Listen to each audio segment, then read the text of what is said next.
Do I Please, hear just make it quick. $50? What kind of $50 for pain the lady. forces a woman to beg 50, for her 50, suffering to 50. end instead Will of anyone hoping give for a me new tomorrow? 60? How many betrayals and humiliations must she have endured sold for just one lonely dollar before her voice broke into that desperate plea? And when the rancher did the unthinkable, was it the beginning of her final heartbreak or the first step toward a love she never thought she deserved? The air in Dust Hollow hung heavy with the smell of sweat horse dung and dust baked too long in the sun.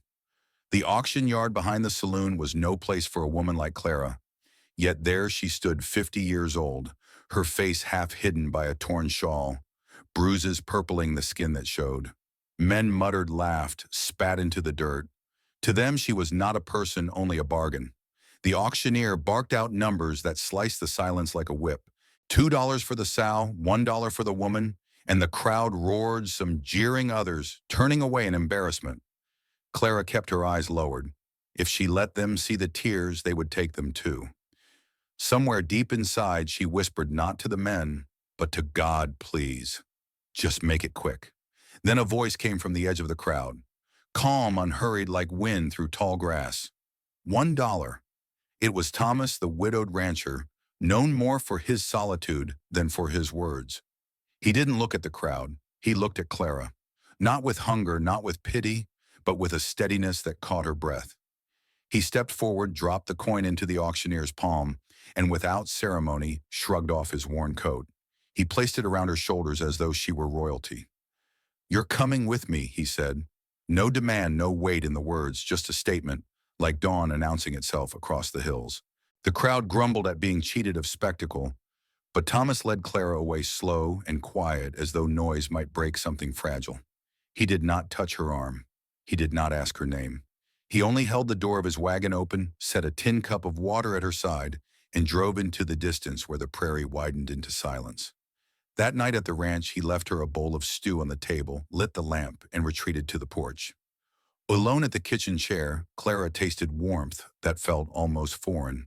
She glanced at the door where his shadow sat under starlight, and for the first time in years, she did not feel entirely owned by despair. The dollar that bought her freedom still clinked in the pocket of a man who had no intention of collecting his due. One coin had changed her chains into questions. Was she truly safe or only briefly spared? The ranch house stood plain against the horizon, its wooden beams weathered by years of prairie wind. To Clara it seemed less a home than a refuge, like a lone tree offering shade to a traveler, too long in the desert. That first morning she woke in a small room at the back of the house. The quilt on her bed was patched but clean. A basin of water and a folded towel had been left on the dresser. No words, no demands, just a quiet acknowledgement that she might need them. She washed her face, slowly wincing when the cool water brushed her bruises. Each mark reminded her of the life she'd fled, the fists and voices that told her she was less than human. She wrapped the shawl tight her armor against the world and stepped into the kitchen. Thomas was already there, his broad frame bent over the stove as he stirred oatmeal. He glanced up once, nodded, and set another bowl on the table. "You can eat," he said simply. The silence that followed wasn't cruel, but it pressed on her chest. She spooned the porridge carefully, half expecting him to watch to judge. Instead, he stepped outside, leaving her to eat in peace. For days it was the same. He rose before dawn, worked the cattle, mended fences, chopped wood.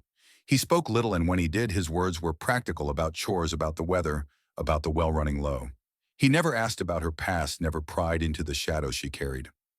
At first, Clara mistook his quiet for indifference, but gradually she saw the small signs.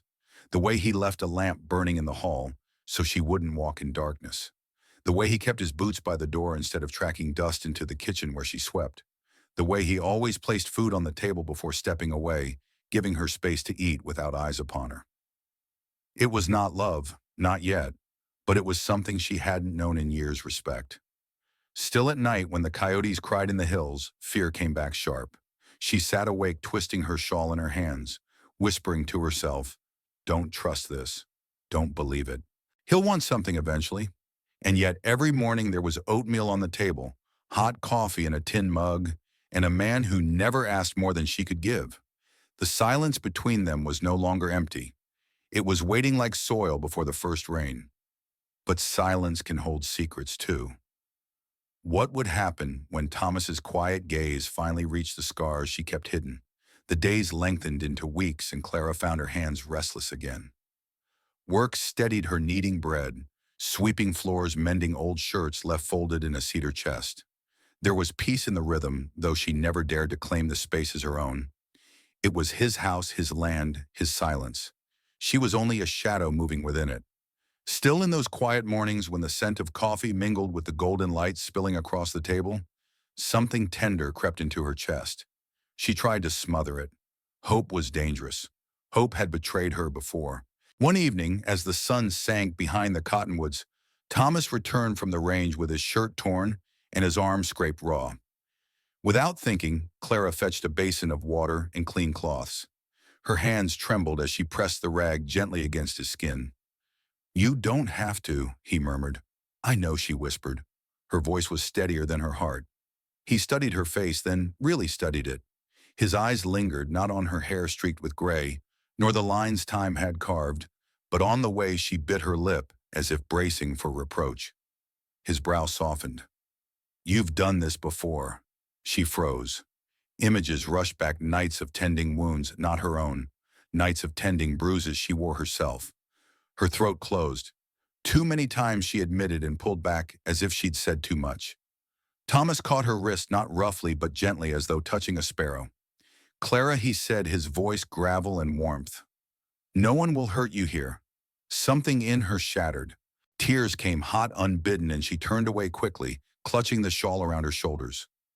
"You don't know what I've become," she said.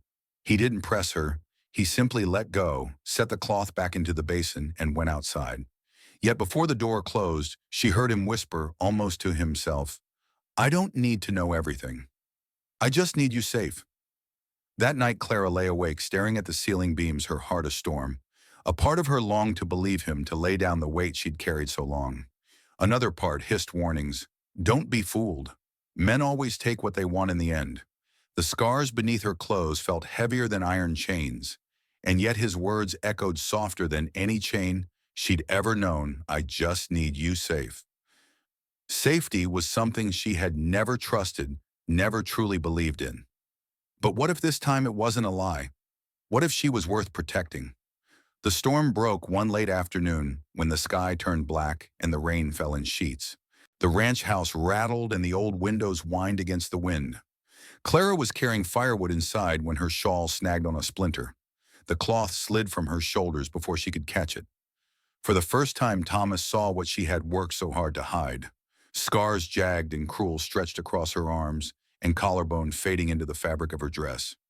They told a story no words could carry, years of blows of punishments for sins she never committed, of a family and a husband who believed her worth less than the dust beneath their boots.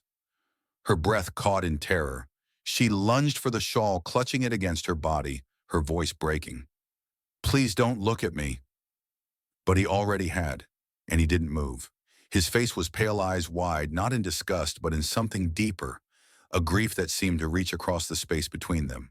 "Clara," he said hoarsely, his voice trembling like a man who'd just seen a battlefield. "Who did this to you?" She couldn't answer. Her knees gave way, and she sank into the chair, clutching the shawl, tight rocking, as though to make herself vanish.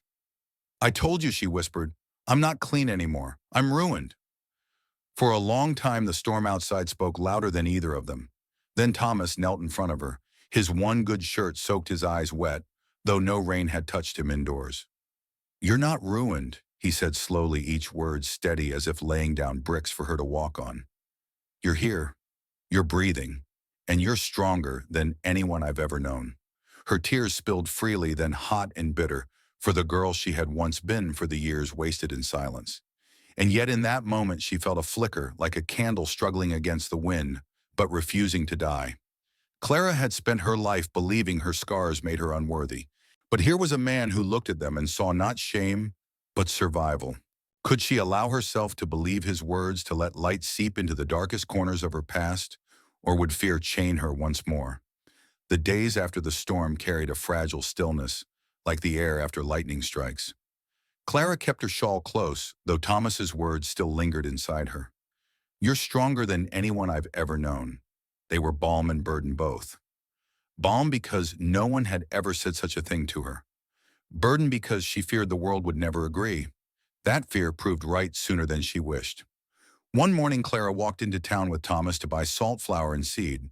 The streets buzzed with whispers as always, but this time she felt their eyes on her more sharply. A group of women near the mercantile fell silent when she passed. One of them, lips thin as a knife's edge, muttered loud enough to pierce the air, "Mail order bride with scars a disgrace to any decent man." Clara froze mid-step. The old shame wrapped around her like a noose. She lowered her gaze, clutching her basket tighter. She wanted to vanish, but Thomas didn't let her. He stopped, turned, and faced the group with a calm that was sharper than any shout. "She's with me," he said, voice even but edged with steel. "And I don't hear any of you offering to work the land, tend the herd, or carry half the weight she does without complaint. So unless you can match her strength, keep your tongues." The street went quiet. The women looked away, pretending interest in bolts of cloth, barrels of nails. Clara's heart thudded. She dared a glance at him, expecting anger for drawing such attention. Instead, Thomas gave her the smallest of nods, as if to say, "Let them talk. We know the truth." But that evening, alone by the fire, Clara's old doubts returned. "Thomas," she whispered, "you shouldn't have defended me. Now they'll talk more." He leaned forward, firelight warming the planes of his face. "They can talk till their throats run dry. It won't change who you are, or what you mean to me." Her throat tightened. The words hung heavy, almost too much to hold. Could he really mean them? Could she dare to believe the flames crackled, throwing shadows across the cabin walls? For the first time, Clara wondered if maybe her story didn't have to end in silence. Maybe it could still hold dignity, and God help her love. But could Clara finally silence the voices of shame inside her, even as the outside world tried to tear her down, or would she retreat once more into hiding? The winter thawed slowly, and with it something inside Clara began to soften. She still wrapped her shawl around her shoulders, but not as tightly, not as desperately. Sometimes when she worked in the garden or fed the hens, she even forgot it was there at all. One dawn, Thomas rose before the sun, his boots quiet against the wooden floor. Clara stirred blinking sleep from her eyes and saw him standing by the door with his hat in hand. "Come with me," he said gently. She followed him outside into the crisp morning. The sky was painted with streaks of rose and gold. In the pasture, calves stumbled on unsteady legs, finding their first footing on the earth. Thomas pointed toward them, his face calm but intent. "Clara," he said, "that's what you are to me. Proof that even after the hardest winters, something new can begin. You've carried scars, pain, silence, but you've never stopped living. And I don't want to walk through another season without you by my side." Her breath caught. For years she had been told she was less, too broken, too marked, too unworthy. But here was a man who saw her not as a weight, but as a partner.